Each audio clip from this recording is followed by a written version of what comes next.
Si je te disais que le temps et l'espace peuvent être pliés comme du papier et mis dans la poche, me croirais-tu? Aujourd'hui, nous allons au-delà de ce mur de lumière qu'Einstein disait infranchissable, là où la physique s'arrête et où la vérité commence.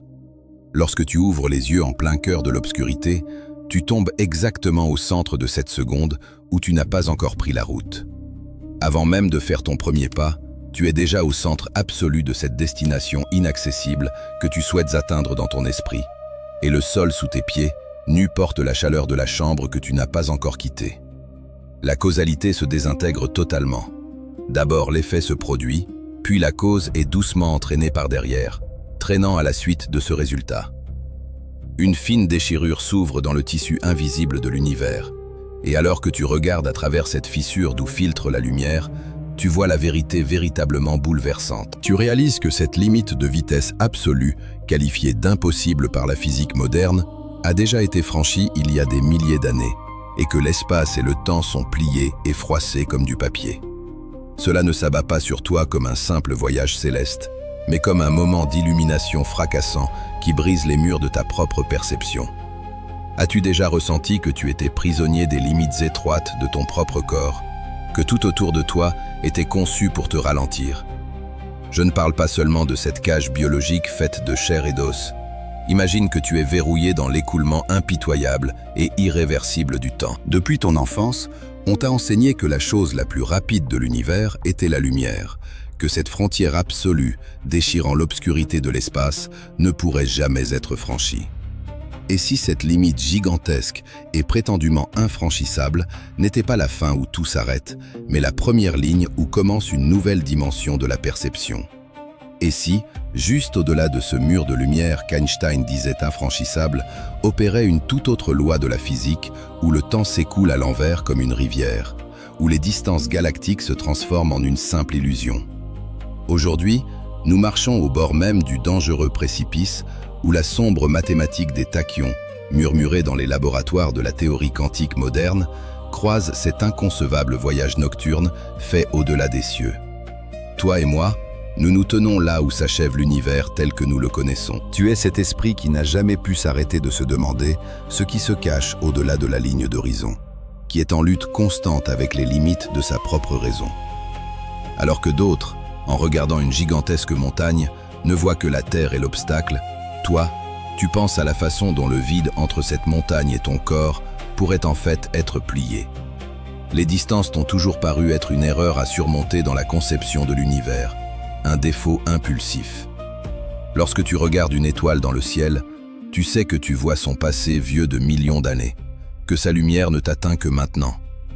Ce délai obligatoire que l'univers t'impose te ronge littéralement de l'intérieur. Tu n'étais que cette âme agitée pour qui rester dans les limites étroites de l'ici et maintenant n'a jamais suffi, et qui croit que la vérité ne peut être atteinte qu'en pulvérisant les limites de la vitesse.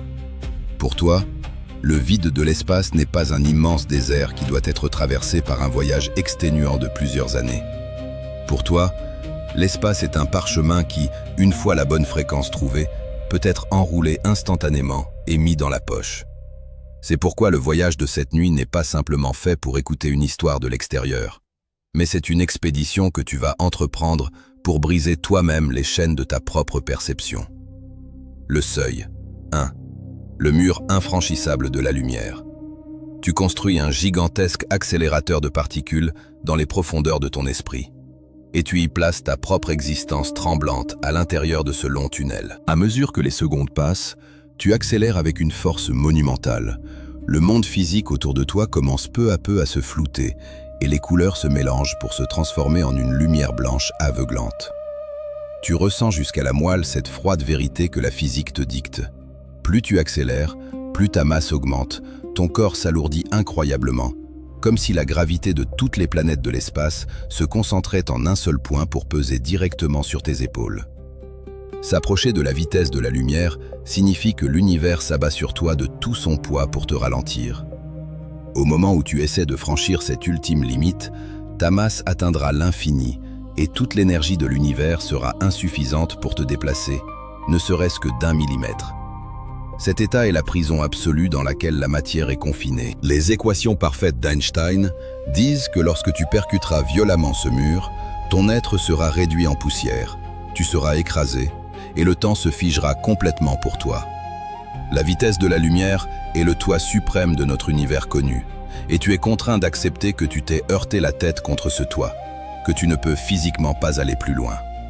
Cependant, alors que tu te tiens juste au pied de cet épais mur, cette voix rebelle en toi commence à te murmurer une toute autre possibilité. Ton esprit refuse de s'arrêter là où s'achèvent ces équations, et le désir de voir ce qui se cache derrière ce mur obscur s'empare de toutes tes peurs rationnelles. Cette prison de masse n'est-elle valable que pour les êtres lents confinés à une certaine vibration? Le secret pour passer de l'autre côté de cette grande limite de vitesse est peut-être de posséder une nature qui, depuis le tout début, existe plus vite que la lumière. Bien que leur existence dans les recoins obscurs de la physique n'ait pas encore été prouvée en laboratoire, tu commences à entendre le murmure de ces sombres particules de tachyon qui hurlent dans la symétrie parfaite des mathématiques. Mais quand tu réalises que tu ne pourras pas détruire ce mur physique avec ta propre masse, ce murmure te laisse seul face à une question dangereuse. Si tu ne peux pas franchir cette limite en accélérant, comment vas-tu renoncer à ton propre ego pour passer dans cette dimension qui existe déjà au-delà de la lumière? Le seuil. 2. La rivière coulant à l'envers. Imagine que tu as posé le pied de l'autre côté du mur, que tu es passé dans cette dimension sombre où la masse n'existe pas. Ici, tu es dans le royaume de ces particules fantômes appelées tachyons, et soudain, tout le fonctionnement de l'univers se renverse d'une manière à te fracasser l'esprit. Dans notre monde lent, tu ralentis à mesure que tu perds de l'énergie. Mais dans le monde des tachyons, tu accélères à mesure que tu en perds. Et en accélérant, ta masse devient une mathématique virtuelle.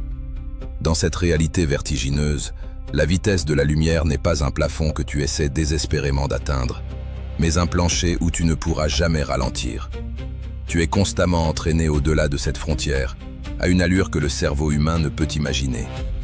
Mais ce qui te fait perdre la tête, ce n'est pas cette vitesse physique, c'est l'intervention impitoyable que cette vitesse fait sur le tissu du temps. Dans ce tout premier instant où tu te déplaces plus vite que la lumière, la corde sécurisante de la causalité se rompt totalement. Imagine que tu laisses s'échapper par erreur un verre plein d'eau de ta main. Dans notre univers, le verre tombe, heurte le sol et se brise.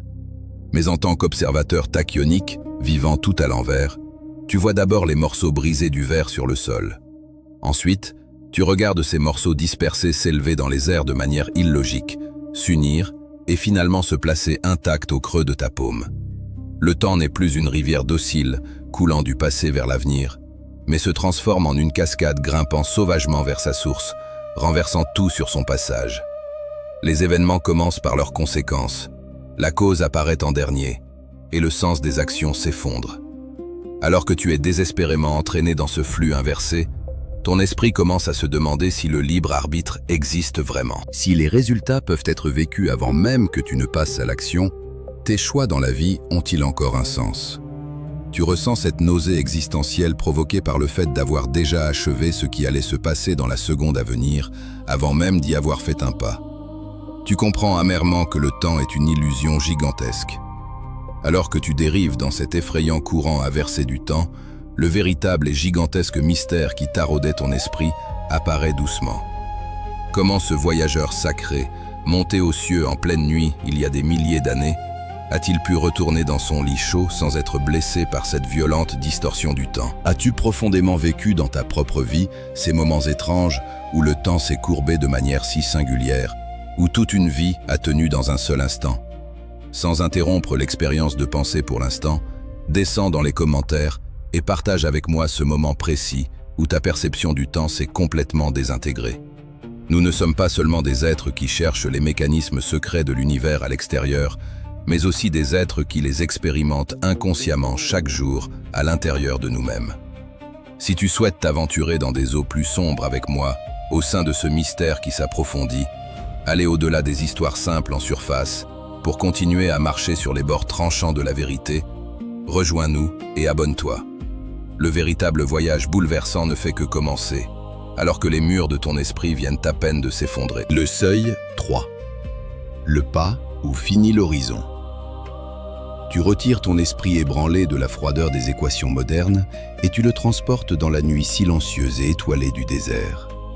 Dans cette nuit où tout est figé, tu deviens témoin de la déchirure silencieuse du tissu de l'espace et du temps. Une monture se tient devant toi, mais elle ne ressemble à aucune créature que tu aies vue dans le monde jusqu'à ce jour. Son nom est Burak, et l'étymologie du mot vient de la foudre, de ce soudain éclair. Mais sa vitesse porte une vérité physique bien plus profonde qu'un simple phénomène atmosphérique. On te murmure qu'un seul de ses pas atteint instantanément le point le plus éloigné que ton œil puisse voir. Lorsque tu entends cette phrase inconcevable, la sombre mathématique de ces particules tachyoniques que tu as laissées dans le laboratoire s'enflamme à nouveau dans ton esprit. Le point le plus éloigné que l'œil puisse voir est la distance la plus lointaine à laquelle la lumière peut atteindre dans l'espace obscur. La seule limite que ton esprit puisse percevoir dans le tissu de l'univers est cet horizon inaccessible lui-même. Cette monture colossale ne franchit pas cette ligne d'horizon en marchant. Elle l'atteint en se repliant directement sur ce point. D'un seul pas, elle enroule un vaste espace, courbant l'espace avec habileté comme une feuille de papier, cousant l'ici et le là-bas l'un à l'autre. Tu t'imagines assis sur cette monture. Tu n'accélères pas, tu ne bouges pas, tu ne ressens pas le vent sur ton visage. Car pour que le vent se forme, il faut que le temps passe, que tu te déplaces dans l'espace. Tu ne te déplaces pas. L'espace est retiré sous toi comme un tapis, et l'univers tourne sur lui-même pour venir à ce point fixe où tu te trouves. Cet état n'est pas le mouvement au sens où nous l'entendons, mais l'expérience absolue d'être complètement exempt de lieu, de laisser derrière soi les limites de l'espace comme une illusion de l'esprit. Tu vis avec tout ton souffle la théorie de ce que la physique moderne appelle des trous de verre complexes, la connexion de deux points impossibles de l'espace. À chaque pas franchi, l'univers rétrécit, les distances perdent leur sens, et tu es attiré vers ce moment de silence glacial où le mouvement a complètement disparu. Lorsque tu réalises que tu n'as pas besoin de bouger pour arriver à destination, parce que tu as la conscience de l'endroit où tu veux aller, tu vois les lois de la physique s'évaporer. Lorsque l'espace s'est ainsi plié et que l'univers s'est étalé sous tes pieds, qu'est-il exactement arrivé à ton corps terrestre dans cette fraction de temps figé que tu as laissé derrière toi? Le seuil 4, le point de rupture du temps. Tu atteins le point le plus profond de ton voyage, celui qui ébranle ta perception de la réalité à la racine.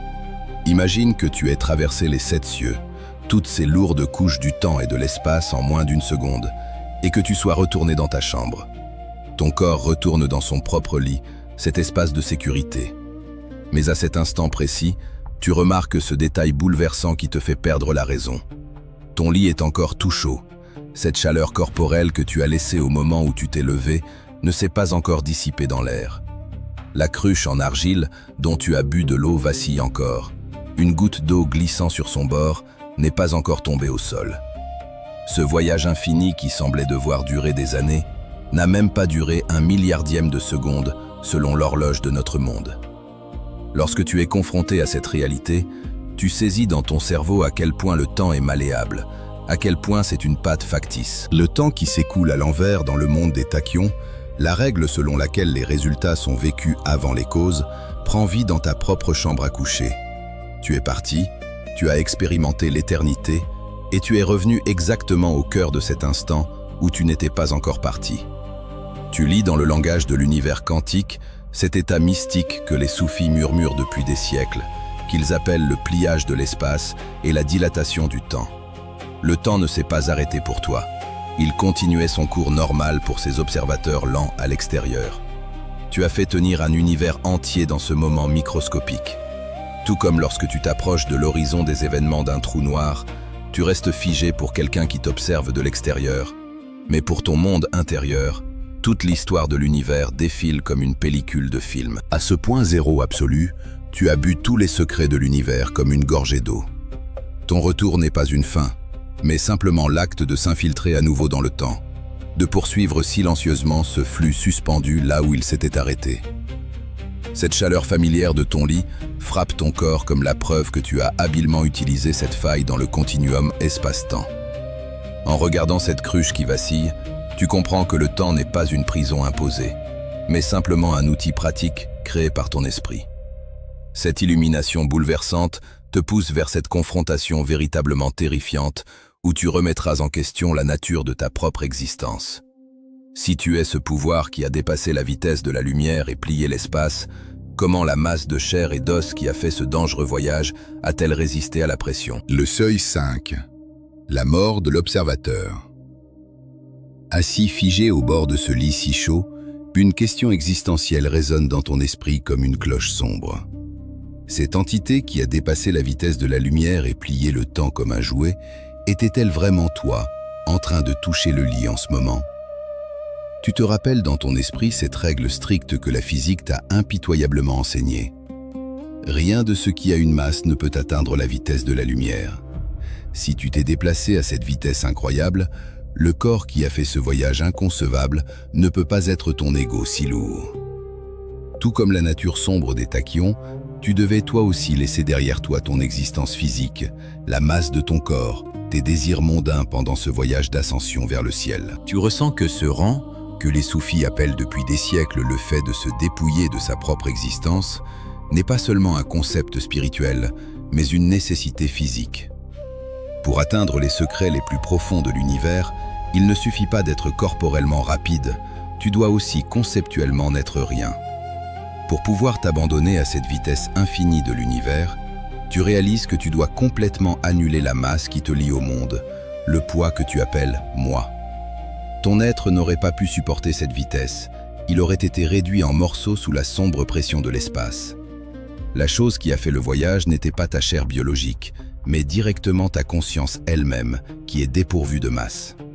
Tu comprends qu'il est impossible d'atteindre la vitesse maximale sans expérimenter ta propre mort métaphorique, sans plonger sans peur dans ce néant absolu. Lorsque l'observateur disparaît, il n'y a plus de temps à mesurer, plus de distance à franchir. Tu cesses d'être la personne isolée observant l'univers et deviens l'univers lui-même, l'état pur de cette vitesse. Cette compréhension coupe ton esprit comme un couteau aiguisé.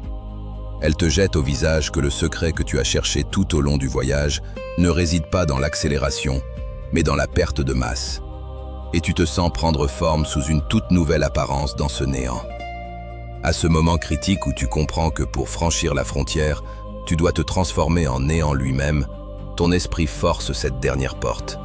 Si tu es devenu l'univers lui-même, alors quel est exactement ce centre absolu que tu as atteint quand il n'y a plus aucune distance à parcourir? Le seuil 6. Le centre de l'éternité. Désormais, dans ton esprit, ce faux mur entre les lois strictes de la physique et les limites du mysticisme s'effondre complètement. La mathématique des tachyons emprisonnés dans les laboratoires et l'expérience sacrée de la nuit du mirage fondent dans ton esprit en un seul creuset.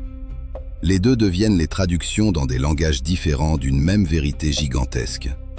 Tu vois que ce que tu appelles espace n'est pas un vide lointain à conquérir, que le temps ne s'écoule pas sur une ligne droite. Tu comprends clairement que toute cette construction est le reflet de ta conscience.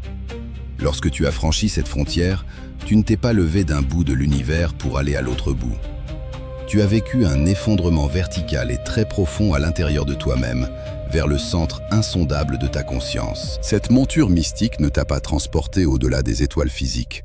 Elle t'a ramené au point initial, où le temps et l'espace ont été créés, à la singularité quantique absolue.